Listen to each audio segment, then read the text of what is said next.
हे माता वैष्णो, हे जगत जननी, हे जगदम्बा, अपने भक्तों को अपने आने का संकेत जरूर देना। अगर आप मां दुर्गा से प्यार करते हैं तो सच्चे दिल से कमेंट बॉक्स में लिख देना। जय माता रानी। दोस्तों, नवरात्रि में ये 7 संकेत बताते हैं कि मां दुर्गा आपसे बहुत प्रसन्न है और आपके घर में स्वयं आ चुकी हैं। ये 7 संकेत आप भी अपने घर में जरूर चेक करना। नवरात्रि के पूरे 9 दिन देवी मां को प्रसन्न करने का सबसे अच्छा समय माना जाता है। इस समय की गई आराधना और पूजा पाठ का फल बहुत ही जल्दी प्राप्त होता है। नवरात्रि में मां दुर्गा चैतन्य होती है, इसलिए इन दिनों में की गई सच्ची भक्ति का परिणाम माता दुर्गा हमें तुरंत दिखा देती है। इस समय गलत कर्म करने से चैतन्य होने के कारण माता रानी हमें, अगर हम बुरा कर्म करें तो बुरा परिणाम भी तत्काल दिखाती है, हमें दंडित भी करती है। नवरात्रि के पूरे 9 दिन हमें पूर्ण रूप से सात्विक विचार से रहना चाहिए। हमें 9 दिनों तक कपट, छल, ईर्ष्या और द्वेष आदि का परित्याग कर देना चाहिए। मां दुर्गा जिस घर में आती है उस घर को तीर्थों से भी ज्यादा पवित्र एवं शुद्ध कर देती हैं। वहां रहने वाले सभी लोगों की बुद्धि भक्तिमय हो जाती है और घर एकदम शांत रहता है, आनंददायी लगने लगता है। तो आप भी अपने घर में चेक करना। ये अगर 7 में से कोई भी संकेत आपको मिलने लगे तो समझ जाना माता रानी आपके घर में आ चुकी हैं। तो आइए जानते हैं कुछ संकेत को। संकेत बताने से पहले अभी तक आपने वीडियो को लाइक नहीं किया है तो वीडियो को लाइक कर चैनल को सब्सक्राइब जरूर कर लेना। और हाँ, कमेंट बॉक्स में अपनी राशि भी डाल दीजिएगा। यदि हमारे पास कोई उपाय होगा तो वह आकर हम आपके कमेंट के रिप्लाई में बता देंगे, ताकि आपको लाभ प्राप्त हो जाए। दोस्तों, सर्वप्रथम मैं आप लोगों को नवदुर्गा के 9 स्वरूप एवं उनकी महिमा को बताऊंगा। इसके बाद मैं आप लोगों को संकेतों के बारे में बताऊंगा, कैसे और कौन से 7 संकेत है जिस संकेत से आप पता कर सकते हैं कि माता रानी अब आपके घर में आ चुकी है। अगर आज की वीडियो मिस कर दी तो सारी जिंदगी पछताना पड़ेगा। भाग्यशाली व्यक्ति के घर में माता रानी आई हैं और यह संकेत देती हैं, क्योंकि इस समय माता रानी हमारे घर में आ जाती है, लेकिन कुछ गलतियों के कारण हम माता रानी को पहचान नहीं पाते। यही सबसे बड़ी हमारी मूर्खता है। तो वीडियो को ध्यान से देखना। माता रानी के जो 9 स्वरूप कहे गए हैं उनकी पूजा करने से हमें अलग अलग फल की प्राप्ति होती है। ये जानकारी सबसे पहले जानते हैं, क्योंकि आप में से अधिकतर लोग वीडियो को देख रहे हैं वो नवदुर्गा माता की पूजा करते हैं, लेकिन उनके जो 9 स्वरूप हैं उनकी पूजा करने से कौन से फल की प्राप्ति होती है उनके बारे में उन्हें पता नहीं होता। तो सारी जानकारी विस्तार से बताऊंगा। अगर आप माता रानी के सच्चे भक्त हैं तो वीडियो को पूरा जरूर देखना, क्योंकि अधूरा ज्ञान हमेशा खतरनाक साबित होता है। ध्यान से देखना और कमेंट बॉक्स में जय माता दी जरूर लिखना। नवरात्रि के प्रथम दिन हम देवी मां शैलपुत्री की पूजा करते हैं। नवरात्रि में जो माता का प्रथम स्वरूप है वो है शैलपुत्री। तो शैलपुत्री किस लिए बोला जाता है? ये पर्वतराज हिमालय के घर पुत्री के रूप में उत्पन्न हुई थी, इसलिए इनका नाम शैलपुत्री पड़ा है। नवरात्रि के प्रथम दिन हम माता शैलपुत्री की उपासना करते हैं। वृषभ में माता जो शैलपुत्री स्थित रहती है, वृषभ इनका वाहन है। ये अपने हाथों में खड्ग, चक्र, गदा, धनुष, बाण, परिक, शूल, शुमुंडी, कपाल और शंख को धारण करके संपूर्ण आभूषण से विभूषित होती है। नीलमणि के समान कांति युक्त 10 भुजा माता के हैं। 10 चरण वाली है। इनके दाहिने हाथ में त्रिशूल और बाएं हाथ में कमल पुष्प सुशोभित है। देवी शैलपुत्री शक्ति, दृढ़ता, आधार पर स्थिरता का प्रतीक है। माता की उपासना करने से जीवन में स्थिरता आती है। तो अगर आप भी माता शैलपुत्री को प्रसन्न करना चाहते हैं तो आपके जीवन में स्थिरता आएगी। माता शैलपुत्री का जो बीज मंत्र है वो है ओम शंख शैलपुत्री देवीय नमः। नवरात्रि के द्वितीय दिवस हम माता ब्रह्मचारिणी की पूजा करते हैं। देवी ब्रह्मचारिणी की आराधना करने से कई प्रकार के मनोरथ की पूर्ति होती है। देवी ब्रह्मचारिणी, इनका नाम क्यों पड़ा ये भी जान लेते हैं। तो भगवान शिव से विवाह करने के लिए प्रतिज्ञाबद्ध देवी माता पार्वती ने कठोर ब्रह्मचार्य का पालन किया। ब्रह्म का अर्थ होता है तपस्या और चारिणी का अर्थ होता है आचरण करने वाली। तो इस प्रकार ब्रह्मचारिणी का अर्थ हुआ तप और आचरण करने वाली। तो माता रानी ने कठोर तपस्या की। भगवान शंकर को प्राप्त करने के लिए इनके स्वरूप का सर्वप्रथम बखान जानते हैं। तो देवी ब्रह्मचारिणी के दाहिने हाथ में जप की माला है, बाएं हाथ में कमंडल है। देवी ब्रह्म का स्वरूप है, अर्थात तपस्या का मूर्तिमान रूप है। माता भगवती दुर्गा शिव स्वरूप, गणेश, जननी, नारायणी, विष्णुमयी और पूर्ण ब्रह्म स्वरूपिणी के नाम से प्रसिद्ध है। देवी ब्रह्मचारिणी की उपासना करने से मनुष्य में तप, त्याग, वैराग्य, सदाचार और संयम की वृद्धि होती है। माता की कृपा से सर्वत्र सिद्धि और विजय की प्राप्ति होती है। माता ब्रह्मचारिणी का मंत्र है या देवी सर्वभूतेषु ब्रह्मचारिणी रूपेण संस्था नमस्तस्य नमस्तस्य नमस्तस्य नमस्तस्य नमो नमः। नवरात्रि के तीसरे दिन मां चंद्रघंटा की पूजा करते हैं। इस देवी के मस्तक पर घंटे के आकार का चंद्र बना हुआ है, इसलिए माता का नाम चंद्रघंटा पड़ा है। इनके जो चंद है ये भयंकर है, घंटे की ध्वनि से ये सभी दुष्ट दैत्यों का नाश करती हैं, इसीलिए माता का नाम चंद्रघंटा पड़ा है। इनके स्वरूप जान लेते हैं तो मां के शरीर का रंग स्वर्ण के समान चमकीला है। इनके 3 नेत्र है, 10 हाथ हैं। इनके कर कमल, गदा, धनुष, बाण, खड्ग, त्रिशूल और अस्त्र शस्त्र लिए हुए हैं। अग्नि जैसे वर्ण वाली है, ज्ञान से जगमगाने वाली है, दीप्तिमयी है। ये सिंह के आसन पर अरुण है तथा युद्ध में लड़ने के लिए अमुक रहती हैं। मां की कृपा से साधक के समस्त पाप बाधाएं और जो परेशानियां आती हैं वे विनिष्ट हो जाती हैं, नष्ट हो जाती है। देवी की कृपा से जातक पराक्रमी और निर्भय होता है। अगर आप भी मां चंद्रघंटा की पूजा करते हैं तो आपको निर्भयता की प्राप्ति होती है। देवी मां चंद्रघंटा को ध्यान से सुनिए। देवी मां चंद्रघंटा का मूल मंत्र है ओम चंद्रघंटा देवीय नमः। नवरात्रि के चौथे दिन मां कुष्मांडा की पूजा करते हैं। अब कुष्मांडा क्यों पड़ा है, नाम से भी सुन लीजिए। ये माता कुष्मांडा है। ये हंसने मात्र से अंड का निर्माण करती है, अर्थात ब्रह्मांड का निर्माण करती है, ब्रह्मांड को पैदा की है।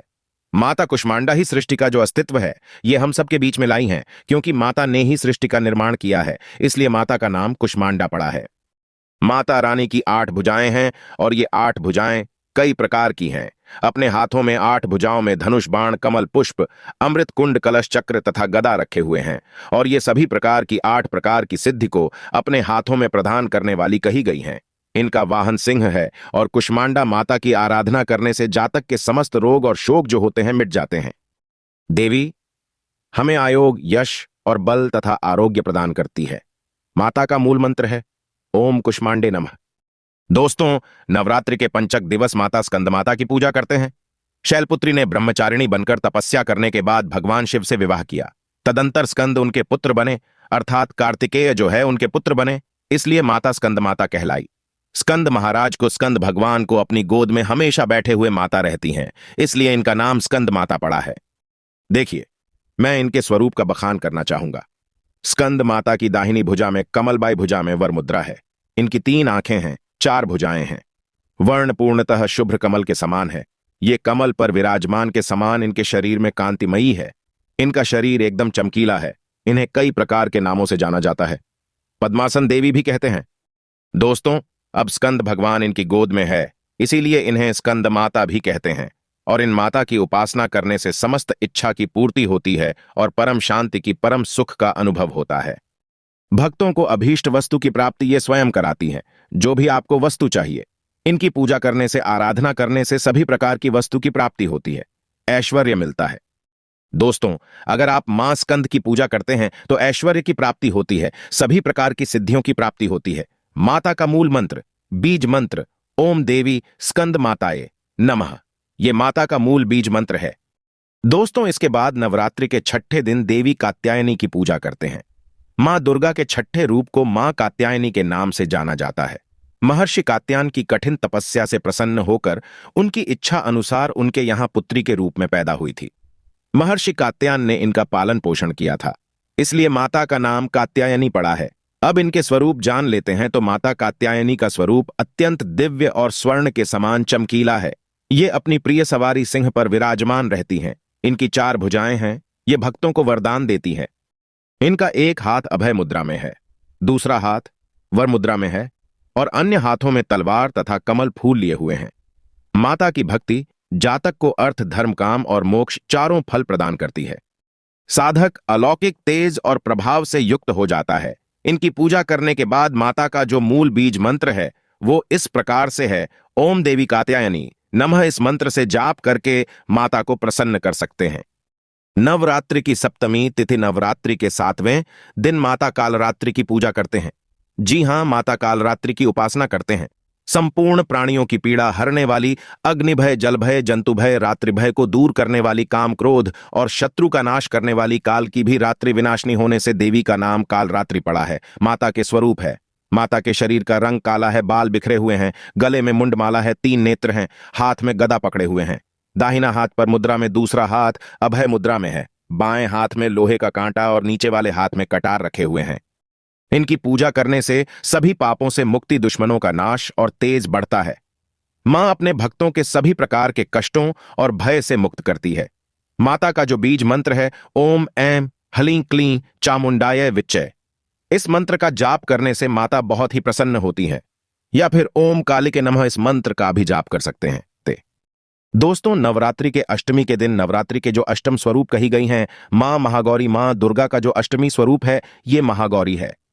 हिमालय में तपस्या करते समय गौरी का शरीर धूल मिट्टी से ढककर मलिन हो गया था, जिसे शिव ने गंगा जल से धोकर के मल को बाहर निकाल मलिन शरीर को गौर वर्ण प्रदान किया। इसलिए माता का नाम गौरी पड़ा है, महागौरी पड़ा है। इनके स्वरूप जान लेते हैं और इनकी पूजा करने से क्या फल प्राप्त होता है, आइए जानते हैं। तो देवी माता के स्वरूप कुछ इस प्रकार से है। देवी महागौरी के वस्त्र एवं आभूषण जो है श्वेत कलर के हैं। इनकी 4 भुजाएं हैं और वाहन वृषभ है।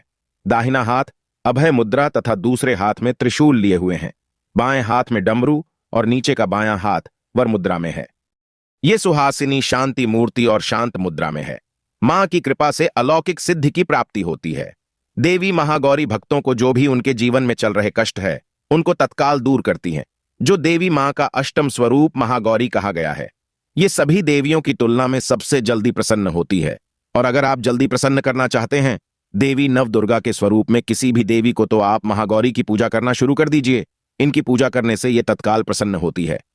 दोस्तों, देवी का जो 9वां स्वरूप कहा गया है वो है सिद्धिदात्री मां दुर्गा जी का। जो 9वां स्वरूप है वो है सिद्धिदात्री। ये सभी प्रकार की सिद्धि को देने वाली है। ममता मोह से वृत्त होकर के महर्षि मेधा के उद्देश्य से समाधि ने देवी की आराधना की थी और ज्ञान प्राप्त करके मुक्ति प्राप्त की थी। सिद्धि अर्थात मोक्ष को देने वाली तो देवी मां की पूजा पाठ करने से सभी प्रकार की सिद्धि की प्राप्ति होती है, सभी प्रकार की कामना की पूर्ति होती है। इसीलिए नवरात्रि के 9वें दिन इनकी पूजा करते हैं। इनका स्वरूप जान लेते हैं। मां सिद्धिदात्री की 4 भुजाएं हैं। वर्ण जो है रक्त वर्ण के हैं। वाहन इनका कमल पुष्प पर आसान है। एक हाथ में कमल, दूसरे हाथ में चक्र, तीसरे हाथ में गदा, चौथे हैं हाथ में शंख है। देवी प्रसन्न मुद्रा में है। इनकी आराधना से साधक को अणिमा लघिमा प्रकाम्य, महिमा सर्वकाम व स्थायिता, दूत श्रवण करने की सिद्धि आदि समस्त सिद्धि 9 निधि की प्राप्ति होती है। दोस्तों, इनकी पूजा से असंभव कार्य को भी संभव कर सकते हैं। इसलिए अधिकतर जितने भी जातक है, साधक है, सिद्धि प्राप्त करने वाले जातक मां सिद्धिदात्री की पूजा करते हैं। और मां कभी भी, चाहे असुर हो या मानव हो, चाहे दानव हो, चाहे कोई भी हो, कितना भी उत्तम साधु क्यों ना हो, किसी पर यह भेदभाव नहीं करती, सभी को ये सिद्धि प्रदान करती हैं। इनका जो बीज मंत्र है ओम सिद्धिदात्री नमः। आप में से अधिकतर दर्शन हमें कमेंट करते हैं कि गुरुजी हमें सिद्धि की प्राप्ति करने के लिए क्या करना चाहिए। तो अगर आप सिद्धि प्राप्त करना चाहते हैं तो मां सिद्धिदात्री की आराधना करना शुरू कर दीजिए और जो बीज मंत्र बताया है इस बीज मंत्र का जितना ज्यादा हो सके जाप करें। इस बीज मंत्र का जाप करने से आपको 8 प्रकार की सिद्धि और 9 प्रकार की निधि की प्राप्ति होती है। दोस्तों, आइए अब इस वीडियो में जानते हैं। नवरात्रि में ये 7 संकेत बताते हैं। मां दुर्गा आपसे बहुत प्रसन्न है और आपके घर में आ चुकी हैं। पहला संकेत है बार बार गौ माता का आना। जिस घर में मां दुर्गा रहती है उस घर में उनकी बहन कामधेनु उनकी सेवा के लिए, उनके दर्शन के लिए बार बार घर के द्वार पर बिल्कुल ही आती है और ये घर के इर्द गिर्द घूमती रहती है। वहां से 9 दिनों तक नहीं भागती तो समझ जाना माता रानी आपके घर में आ चुकी है। दूसरा संकेत मधुमक्खी का घर में आना देखिए। मधुमक्खी को मां दुर्गा का ब्राह्मणी का स्वरूप कहा गया है। जिस घर में नवरात्रि में मधुमक्खी आती है तो समझ जाना उस घर में माता रानी आ चुकी है, क्योंकि जो मधुमक्खी है ये मां दुर्गा का ही स्वरूप कहीं गई है और ये अपने पूर्ण स्वरूप के दर्शन के लिए अर्थात नवदुर्गा के दर्शन के लिए सेविका बनकर के आती हैं, तो समझ जाना आपके घर में मां दुर्गा आ चुकी है। तीसरा संकेत ज्योति का तीव्र गति में जलना।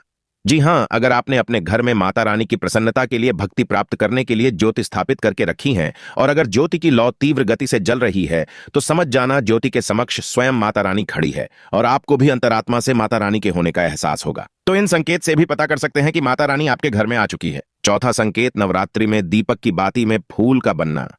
अगर आपके दीपक की बत्ती में अचानक से फूल बनने लगे तो समझ जाना नवदुर्गा माता आपके ऊपर बहुत प्रसन्न है, आपके ऊपर पूर्ण रूप से अपनी कृपा बरसा रही हैं और माता रानी आपके घर में आ चुकी हैं। आपके सभी कष्टों को दूर करके माता रानी इस लोक से फिर जाएंगी अर्थात आपके घर से जाएंगी। दोस्तों, 5वां संकेत बताते हैं बार बार घर में अगर काली चींटी निकलने लगे, अगर काली चींटी समूहवत निकल रही है और रास्ता काट रही है तो समझ जाना माता रानी आ चुकी हैं। और आपकी सभी प्रकार की इच्छा को पूर्ण करके जाएंगी। ये माता लक्ष्मी के होने का एहसास कराता है। छठवां संकेत, अचानक घर में मनमोहक सुगंध आने लगे। अगर आपको अपने घर में अचानक से इत्र जैसी कोई सुगंध आने लगे, तीव्र सुगंध आने लगे, ठंडी हवा चलने लगे, तो समझ जाना माता रानी आ चुकी हैं और अपने होने का एहसास आपको कर रही है। तो इन संकेतों से भी पता कर सकते हैं कि माता रानी आपके घर में आ चुकी हैं। दोस्तों, सातवां संकेत, फटे कपड़े पहने अगर कोई याचक आ जाए तो समझ जाना माता रानी आपके द्वार पर याचक बनकर के आ चुकी है। नवरात्रि में कोई भी याचक आए तो खाली हाथ भूलकर भी मत जाने देना, क्योंकि स्वयं माता रानी परीक्षा लेने के लिए हमारे घर में याचक बनकर के आ जाती हैं। क्योंकि ईश्वर अपने भक्तों की परीक्षा लेने के लिए धरती पर स्वयं आते हैं और ये आपको समझना होगा। तो ये 7 संकेत बताते हैं कि माता रानी आपके घर में आ चुकी हैं और आपसे काफी प्रसन्न है। इनमें से आपको कौन सा संकेत मिला है, हमें कमेंट सेक्शन में जरूर बताना। कमेंट बॉक्स में बताएं, क्या कभी आपने ईश्वर के होने का एहसास करा है? तो समझो आप ईश्वर के वो भक्त हैं जो करोड़ों में एक होते हैं। अगर आप मां दुर्गा के सच्चे भक्त हैं तो जय माता दी जरूर लिखना और लिख देना। माता रानी, हम आपसे बहुत प्यार करते हैं।